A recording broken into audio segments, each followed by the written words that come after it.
of a Christian family. Her commitment to authority and hierarchy made me think in several places that where she's writing in the 90s is in the complementarian moment.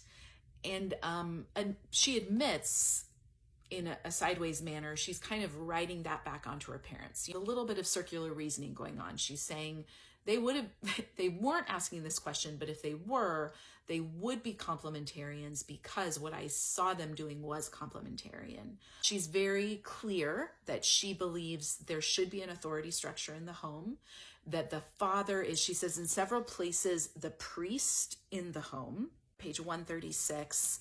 She uses vivid analogies: the man with the keys, the one in charge, the steward, the protector, the guard, the peg supporting all the weight of the family.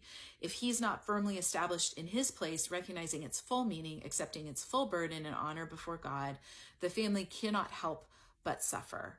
And she goes on to talk about her father's sense of responsibility, his benevolent authority, and offering safety and protection. And again, later on the page, she says the father is the priest in the home. This means standing in the presence of God for others, making sacrifices on their behalf. In a deep spiritual sense, he stands in the place of God in the home. And so I think she's meaning it almost sacramentally.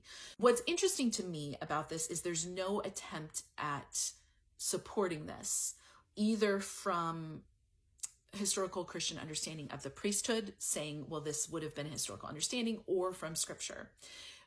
So what I would say she's making of is an argument from archetype, of sort of saying, here's an archetype we have of priest. It's Christian vocabulary, and it applies to father in this way. Therefore, a father should be operating in this role. It's a pretty slippery way of doing it.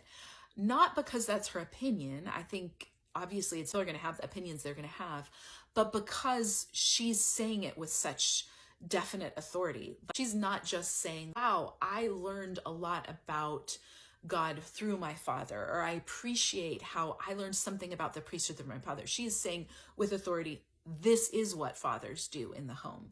And this is an example too of how her advice is prescriptive, even though she's saying it's not, because she's speaking very authoritatively about her family doing it the way it should be done.